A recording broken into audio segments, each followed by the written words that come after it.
Okay, so here we are in the Scribbler whiteboard, and we're on page 1. First thing we're going to do is upload Peter's homework and stick that on page 2, because it's kind of hard to read, but we want to be able to refer to it. So let's go find it. I had already downloaded it from your email. Here it is. We open it, and there it is.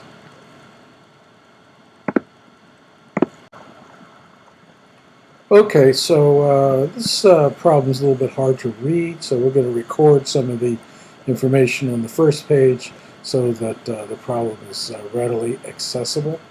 Uh, it says the boy in the figure weighs 620 newtons. Um, it says that half of the boy's weight is supported by the vertical forces exerted by the ground on his feet. So let's record those two pieces of information. We're going to put that in a text box. So let's set up the text box. Say the boy weighs 610 newtons. Half the boy's weight is supported by the floor. Let's get a little more information. And it said, okay, so let's see what other information there is here. Let's blow this up a little bit and see if we can read it a little bit. The angles listed are those the crutches make with the vertical.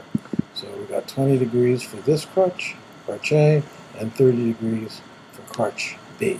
So we're going to go back and record that information.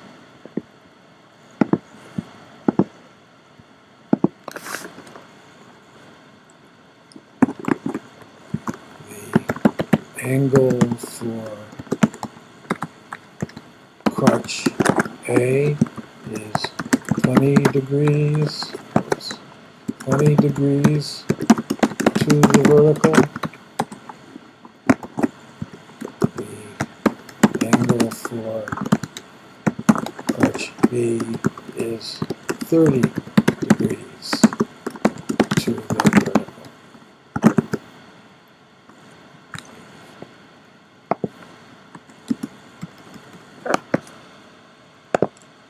Okay, let's see if there's any more information that we need to get.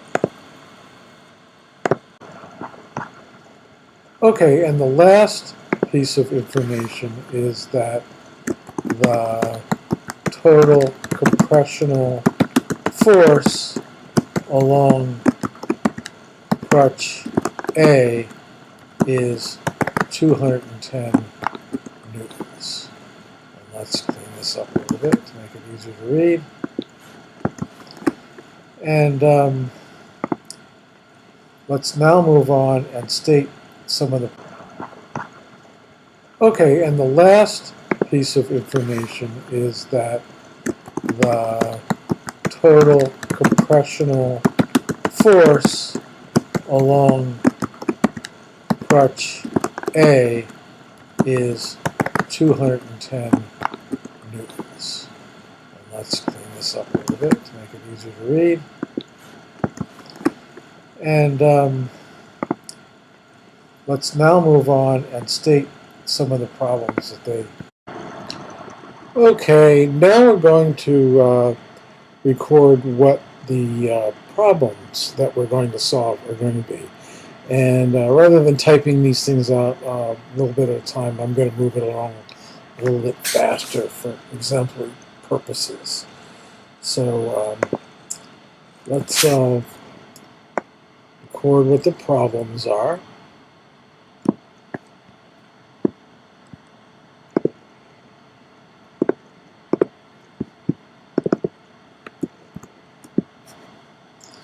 All right, so here are problems. We're going to determine the vertical and horizontal components of the force along crutch A and the vertical component of the force along crutch B. We're going to calculate that using Newton's laws, and then we're going to compute the compressional force along the other crutch, crutch B, and discuss the horizontal forces for crutch B and crutch A.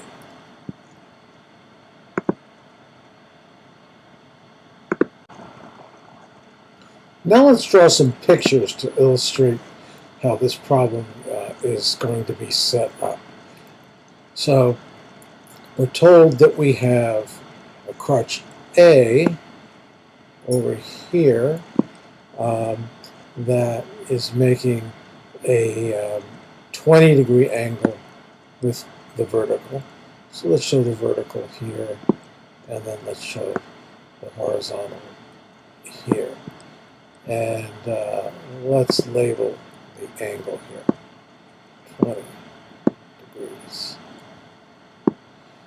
And then we have another crutch that's making a slightly larger angle. Let's draw its vertical component and its horizontal. And this is, oops, I can do that real easily. This is 30.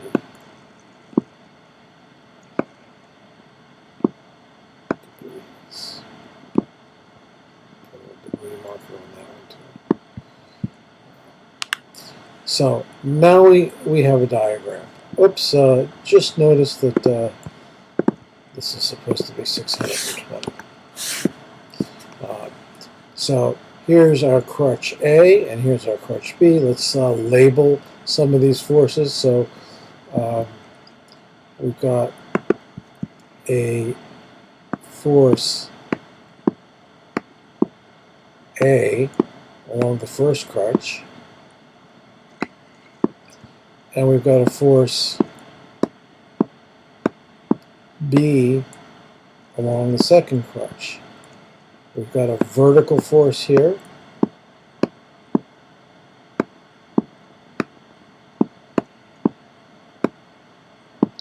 and we've got a horizontal force here.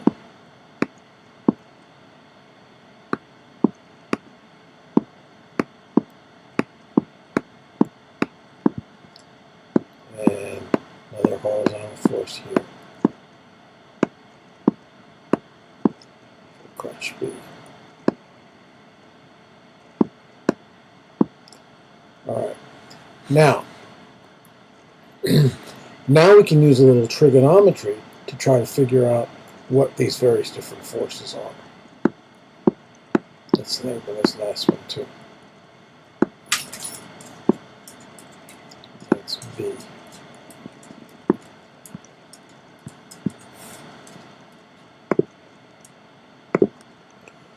All right, now let's use a little trigonometry to determine the horizontal and vertical components of crutch A's forces.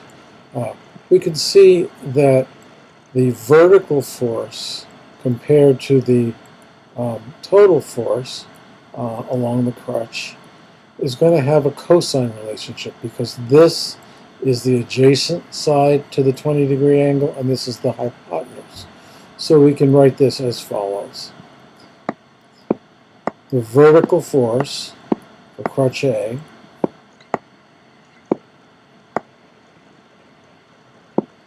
divided by the total compression force along crutch A is equal to the cosine of 20 degrees.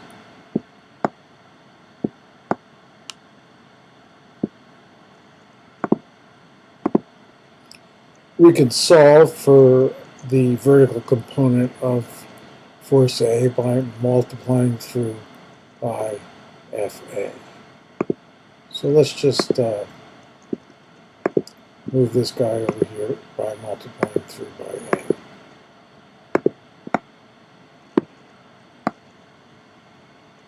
A. FA, that is.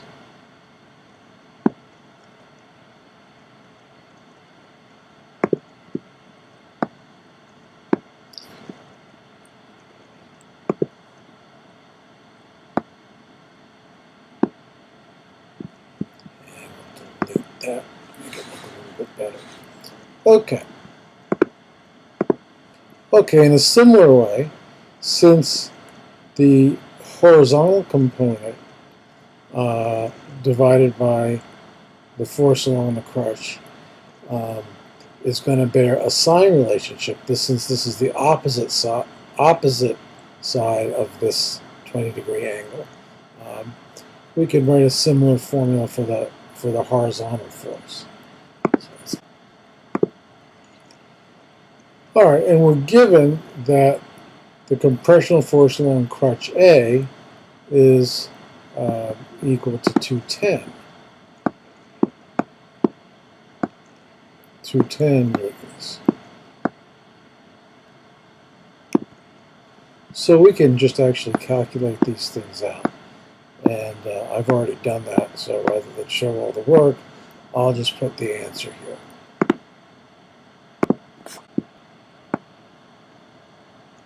Newtons here, and newtons there.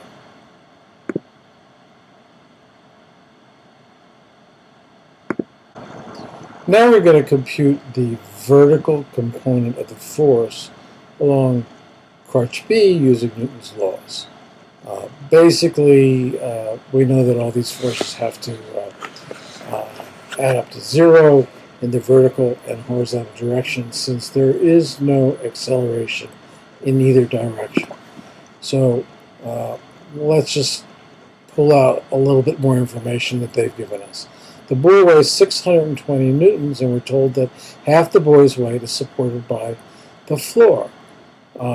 The other half being supported by the crutches. So half, or 310 newtons, is supported by the floor, and half is supported by the crutches. So the weight is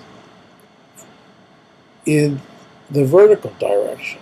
So again, since there's no motion, no acceleration in either direction, we can just set up a very simple equation that demonstrates that claim. So the force on the crutches down, or 310, minus the contribution of crutch A should give us the contribution in the vertical direction for crutch B. So let's write that down. 310 newtons minus the force from crutch A in the vertical direction should equal the force on crutch B in the vertical direction.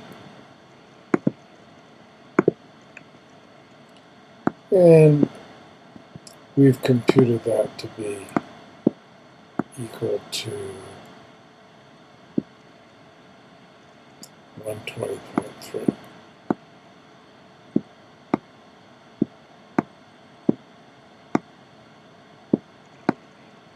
Newtons.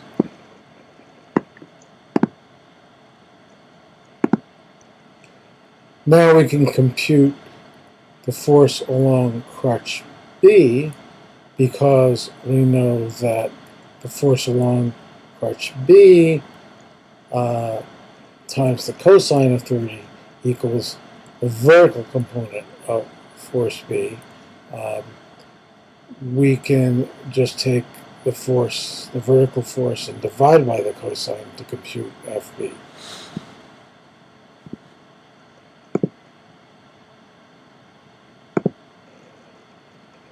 And we just compute that out without showing all the work, since we've already computed everything here.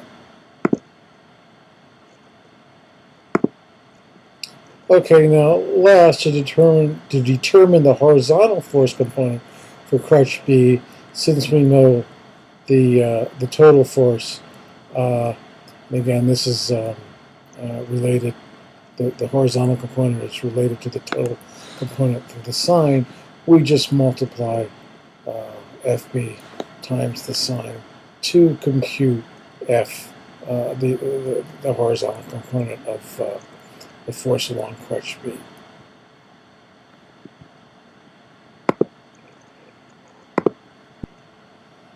And we write that out and do the calculation. Now,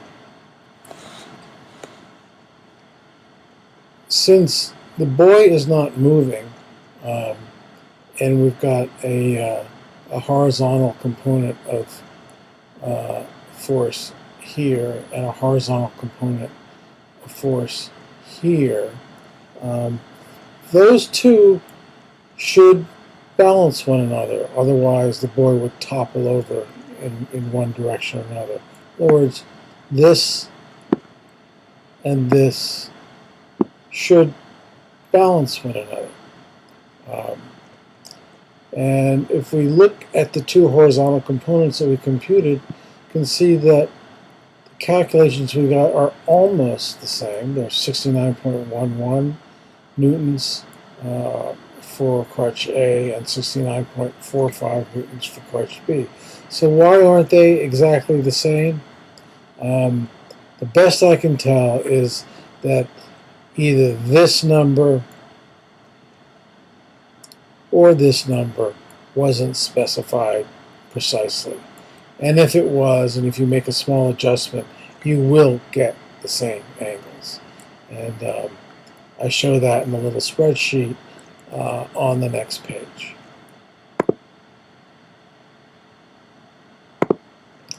Before I show you that, one last thing that I want to comment on here, which we can discuss in person, and that is that something about the friction of these crutch endpoints here along the floor. If there was no friction, the boy would have to be exerting all of these horizontal forces himself by pulling the crutches inward some. However, if there's a little bit of friction that's helping him out, then the frictional force in this direction and the frictional force in that direction would make it a little less strenuous for him to push those crutches together.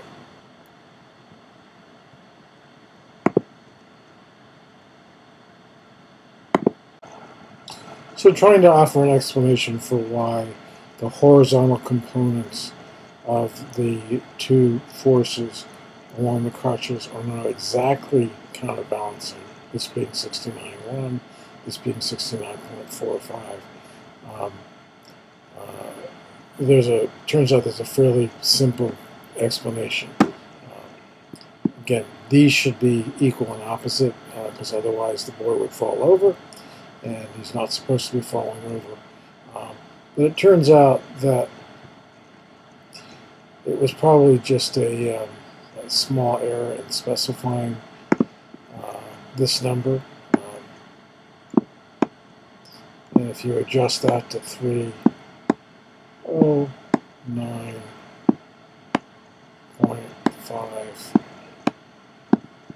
this number and this number turn out to be exactly the same. So it's probably just a rounding error. The end.